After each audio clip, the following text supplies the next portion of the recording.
माँ दुर्गा का तीसरा स्वरूप माँ चंद्रघंटा का अध्याय। महिषामेघ ने कहा, दैत्यराज की आज्ञा पाकर चंड और मुंड चतुर्गिनी सेना के साथ लेकर हथियार उठाए हुए देवी से लड़ने के लिए चल दिए। हिमालय पर्वत पर जब पहुंचे, उन्होंने मुस्कुराती हुई देवी जो सिंह पर बैठी हुई थी देखा। जब असुर उन्हें पकड़ने के लिए तलवार लेकर उनकी ओर बढ़, तब देवी अंबिका को उन पर बड़ा क्रोध आया और मारे क्रोध से उनका मुख काला पड़ गया। उनकी भ्रुकुटी चढ़ गई और उनके ललाट में अत्यंत अत्यंत भयंकर तथा अत्यंत विस्तृत मुख वाली लाल आंखों वाली प्रकट हुई, जो कि अपने हाथों में तलवार और पासा लिए हुए थी।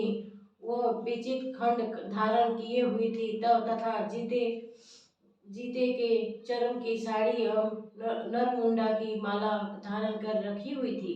उनका मांस सूखा हुआ था और शरीर में केवल हड्डियों की ढांचा थी, और जो भयंकर शब्द से दिशाओं को पूर्ण कर रही थी, वह असुर सेना पर टूट पड़ी और दैत्यों को भस्म करने लगी। वह पार्श रक्षकों, अंशधारी महावंतों, हाथियों तथा सवार योद्धाओं और घंटा सहित हाथियों को एक साथ पकड़ पकड़ के अपने मुंह में डाल रही थी, और इसी प्रकार वो घोड़ा रथों, सारथियों एवं रथों पे बैठी हुई सैनिकों को मुख में डालकर भयंकर रूप से चबा रही थी। किसी के केस पकड़ के, किसी के गर्दन पकड़ के, किसी के पैरों को दबाकर और किसी को दैत्यों को छाती में मसल कर मार रही थी। वो दैत्यों के छोड़े हुए बड़े बड़े अस्त्र शस्त्रों को मुख में पकड़कर और क्रोध में भयंकर भरकर उनको दांतों से पीस रही थी।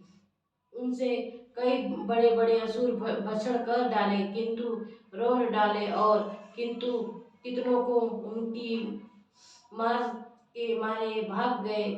कितनों को उन्होंने तलवार से मार डाला, कितनों को अपने दांतों से समाप्त कर दिए। इस प्रकार देवी के भक्षण क्षण भर में संपूर्ण दैत्य सेना को नष्ट कर दिया।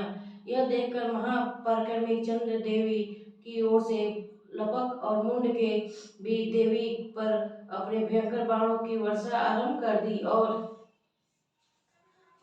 अपने हजारों चक्र उसे छोड़े।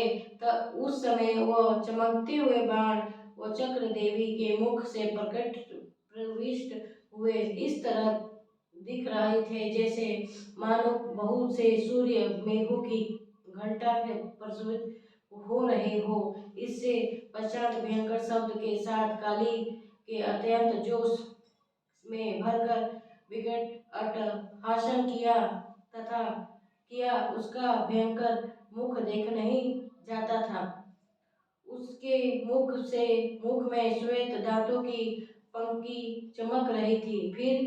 फिर उसने तलवार हाथ में लेकर हूँ शब्द कहकर चंड के ऊपर आक्रमण किया और उनके केस पकड़कर उनका सिर काट कर अलग कर दिया। चंड को मारा हुआ देख मुंड देवी की ओर लपका, परंतु देवी की क्रोध से भरकर उन्हें उसे भी अपने तलवार से यमलोक पहुंचा दिया। चंड और मुंड को मारे हुए देख उनकी बाकी बची हुई सेना वहां से भाग गई।